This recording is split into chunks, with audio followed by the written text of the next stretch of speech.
Hello, welcome to this very special edition of the Pace Report. I'm Brian Pace, reporting from the Jazz Standard here in New York City. What better way to commemorate the upcoming centennial birthday celebration of Thelonious Monk is with a very courageous project which just came out on the Mack Avenue Records and print, which is entitled John Beasley Presents Monkestra. Now, as you might know, John Beasley is a well-accomplished composer as well as pianist, and this gentleman has been in the jazz world as well as the film world for well over 30 years. Now, he put together this Monkestra orchestra back in 2012, and what he's done is he's decided to rework a lot of the classic Thelonious Monk compositions, songs such as Round Midnight, as well as Skippy and Ask Me Now, just to name a few. Now, this is the very first volume and many volumes that's getting ready to come out, which John has really taken the time to really nurture, as well as wants the next generation to really appreciate Thelonious Monk's music. I had a chance to sit down with him tonight to break bread about why he decided to celebrate the life of Thelonious Monk, why he's very important to jazz, and what he's done to him musically as a composer, as well as leading a big band. So sit back, relax, and enjoy highlights of the official New York record release performance party for John Beasley Presents the Monkestra Big Band Orchestra, live here at the Jazz Standard as part of the Pace Report coverage here in New York City.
John, I just want to say congratulations on really bringing a very new twist to Thelonious Monk's music. Now, I'm under the assumption and understanding that around 2012, 2013, you really decided to put this whole orchestra into fruition. Yeah, I just gotten this software program called Sibelius. It's a notation software, and to learn it, I thought, well, I want to experiment with like 20th century harmony in a big band context. So I was learning the program, and had done epistrophe. I chose epistrophe because Monk, this is a way I can kind of like maybe learn how to voice clusters with a big band and experiment a little bit.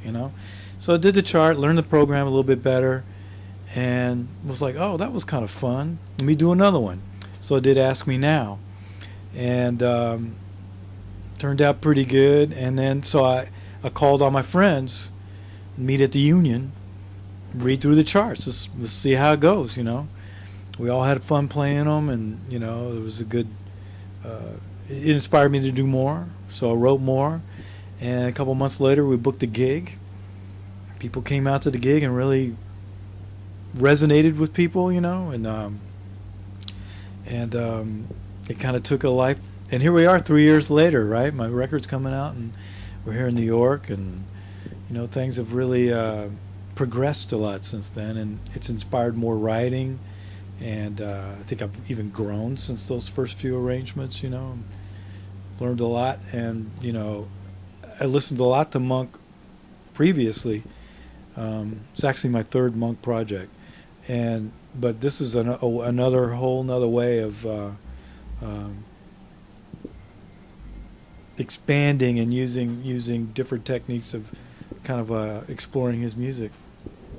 Why Thelonious Monk? I mean, we could have done Miles Davis, we could have done Gil Evans, we could have done Joe Beam, we could have done Ellington.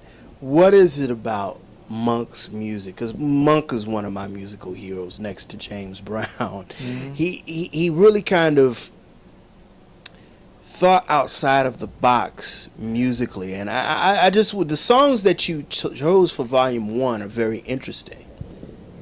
Well, Thelonious Monk was way ahead of his time, and I think now we're just now as a society catching up to him in a way. He took a lot of heat for being unique, even though Dizzy and Bird and Bud Powell all say he is the harmonic structure of bebop. He was back there in the beginning, but very unique. It all swings. It all has character, right?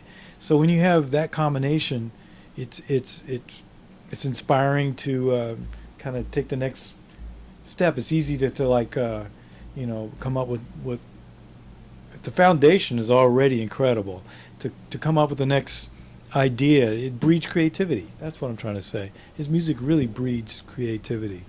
I mean, Jimmy Heaps told me after I was about 3 or 4 arrangements in, he said, Bees, Monk, the swing is already built in, So with that in mind, it's inspiring to. It kind of really sets off a whole nother idea of where it can go. Like any great composition, you can do that with Gershwin, you can do that with Wayne Shorter, you can do that with Stevie Wonder. Think of how great Bach sounds at any tempo. You can play that at any tempo, and it's unique and stands on its own. Monk is like that too.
listened to this record, the first thing that came out of my mind was the big record he did on Riverside live at Town Hall. I believe it was 1957.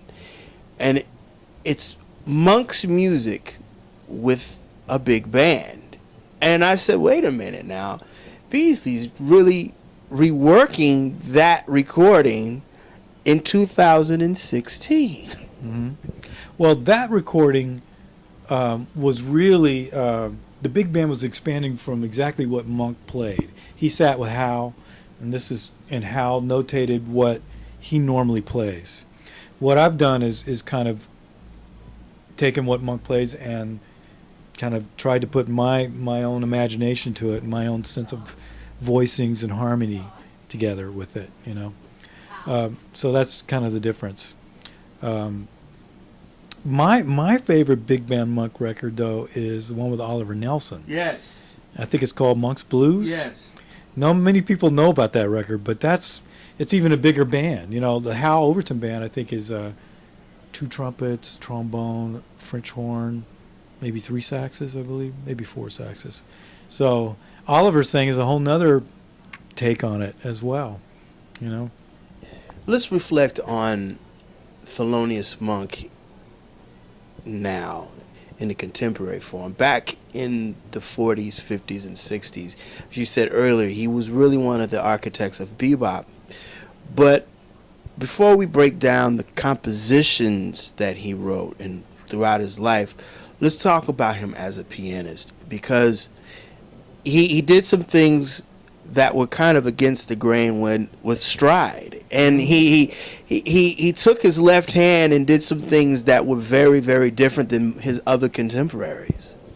Yeah, I mean he's still really firmly rooted in stride and gospel, and I hear a lot of Duke Ellington in his playing. The arpeggiators, the stride, some of the voicing types.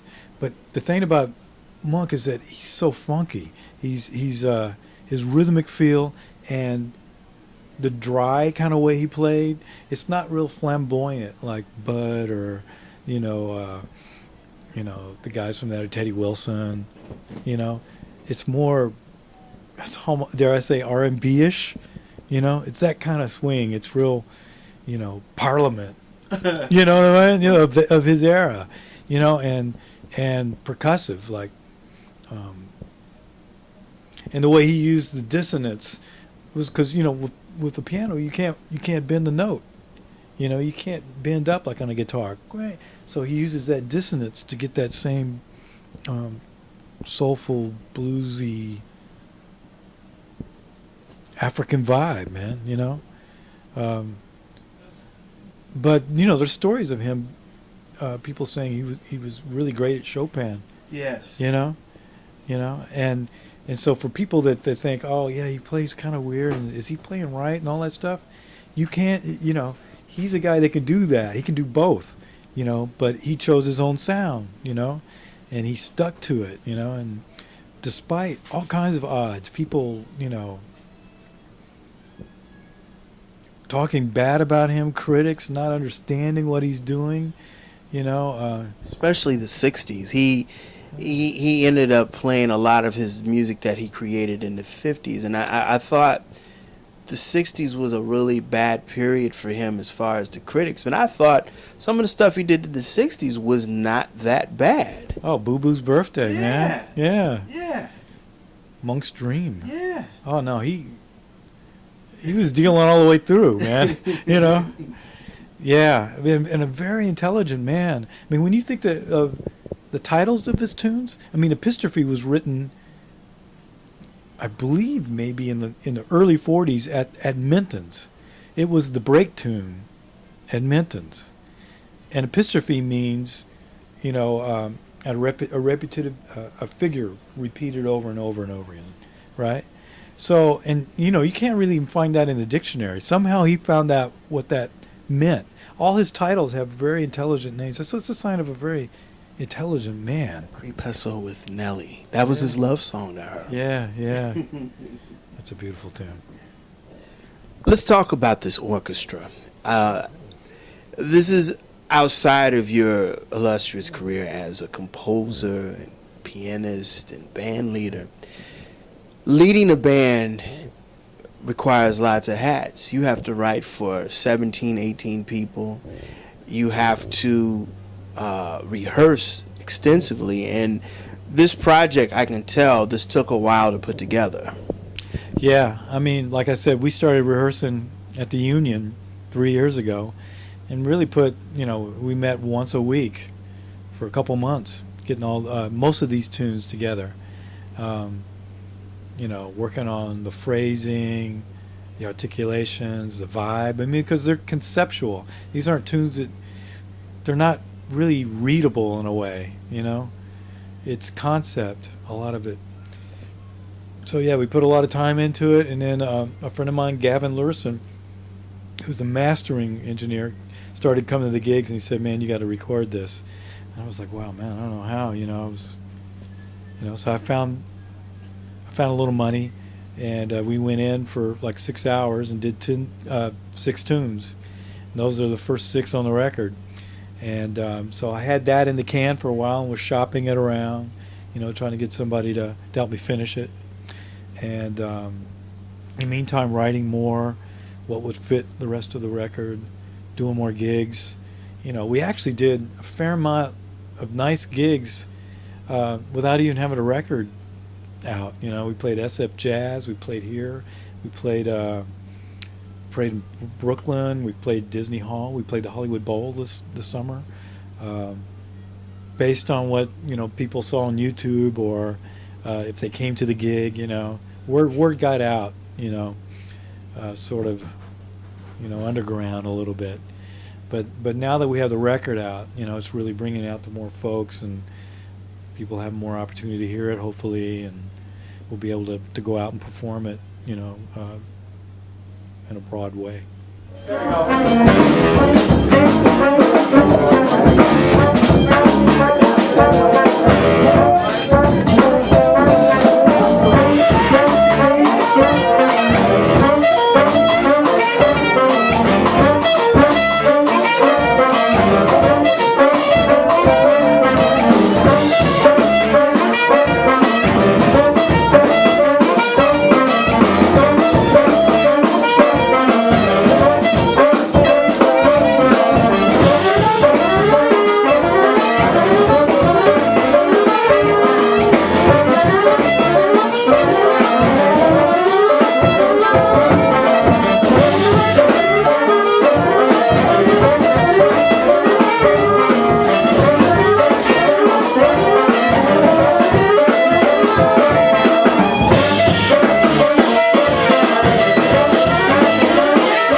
John, this is volume 1, and I know volume 2 and 3 is coming out eventually. The two songs that really stick out to me is, one, you have Gregoire Murray on I'm having Ask Me Now. Ask Me Now. And then you have NEA jazz master and jazz icon Gary Burton on this project also. How did you get these guys to reach out to you to produce and work with them on this project? Well, I've been playing off and on with Gregoire for a couple of years now. We've known each other for a long time. And to me, that tune was just crying for him. You know, something about the harmonica and that particular melody that Monk wrote. Just in my head, I was hearing, man, I got to get Gregoire on this. And, you know, he was gracious enough to do it. And then with Gary, I've known Gary for a couple of years.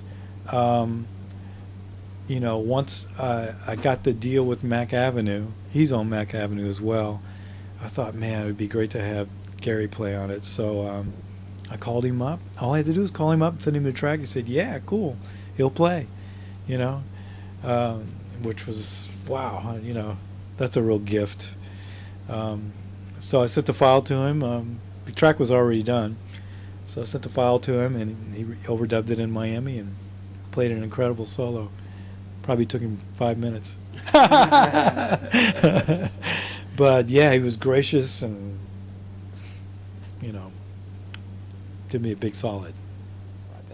So in actuality, you know, when you just said something earlier about Thelonious Monk and Milt Jackson, that's the correlation with our good friend Gary Burton on this album. That's right. I don't know if he actually played on Epistrophe, but he played on a few of those Monk Blue Note records, those early records.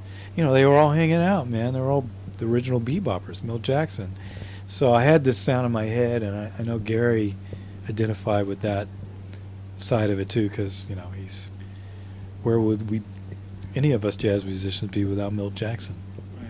Yeah. What does Thelonious Monk mean to jazz? I mean, every icon who's still living with us and who's not living with us, did some very instrumental things to the music moving forward.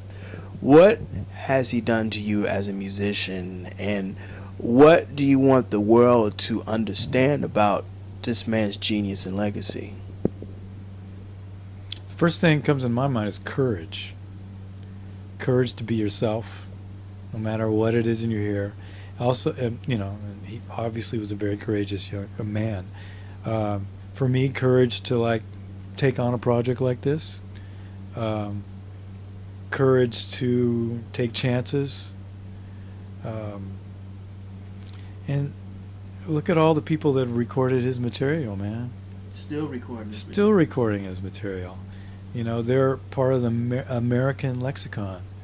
You know, this is social music. This is, Thelonious Monk is right there with George Gershwin and, like I said earlier, Stevie Wonder and Wayne Shorter to me, Horace Silver, you know, Duke Ellington, you know, a lot of incredible tunes. And like I said earlier, the way he comps, the sound he gets out of the piano, I mean, there's nobody like that. They used to say Andrew Hill, maybe the next guy kind of like that, you know? Yeah. Right?